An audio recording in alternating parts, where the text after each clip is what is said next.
Je suis Jean-Baptiste Fini, professeur au Muséum national d'histoire naturelle à Paris.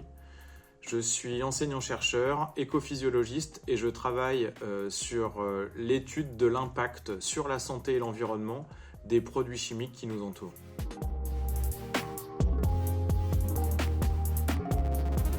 Nous sommes exposés quotidiennement à des centaines, voire à des milliers de molécules chimiques qui vont se retrouver soit dans l'air que nous respirons, dans l'eau que nous buvons ou les aliments que nous ingérons.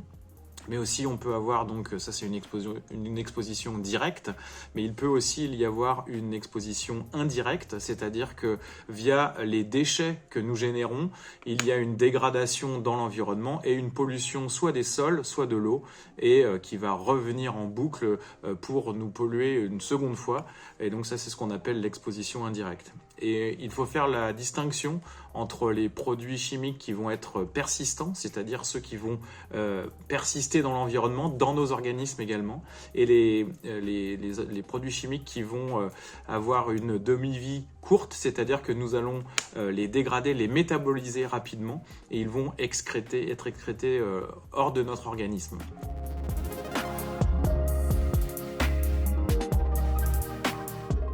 Les molécules chimiques auxquelles nous sommes exposés peuvent avoir un impact sur la santé. Par exemple, les phtalates, qui sont utilisés dans les sols en PVC, ont été associés avec le doublement du risque de développer de l'asthme chez les enfants.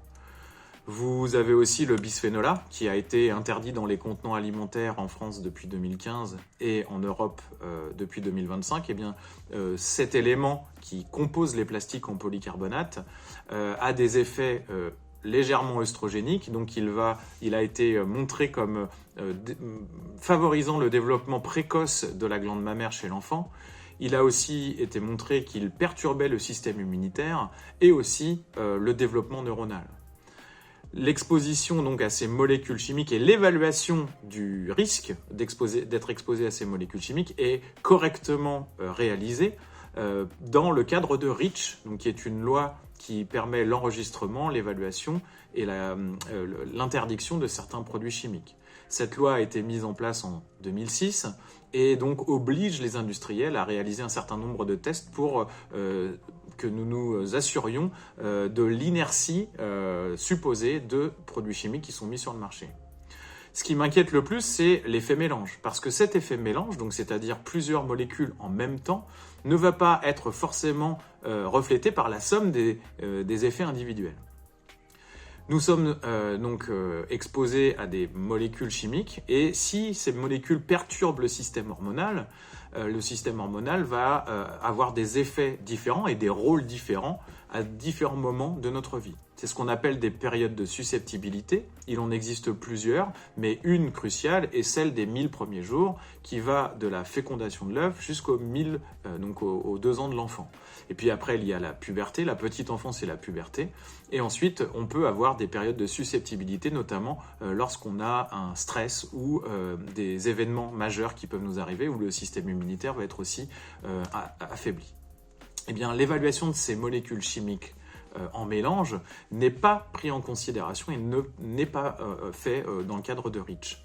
Et donc ce qui m'inquiète le plus, c'est que nous avons certaines études scientifiques qui montrent les impacts sanitaires de ces mélanges.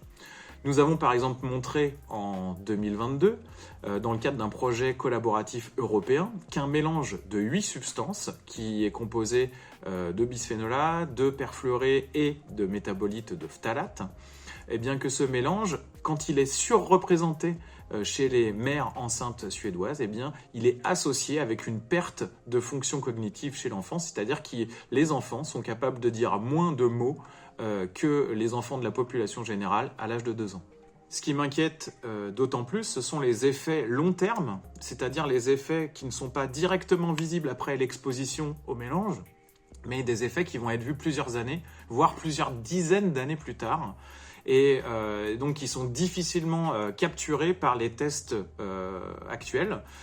Donc on a besoin de regarder sur des tests sur plusieurs générations. Et donc là encore, l'impact des mélanges est très important, puisque pour l'instant il n'est pas évalué.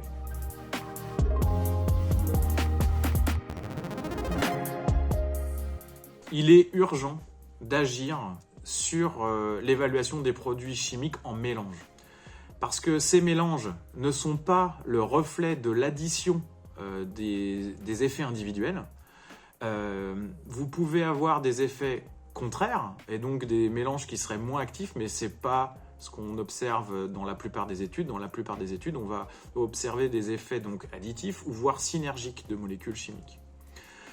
Avec ce MAF, donc ce facteur d'évaluation du risque des mélanges, eh bien, il pourrait y avoir un outil concret pour pouvoir évaluer ces effets sur la santé et sur l'environnement.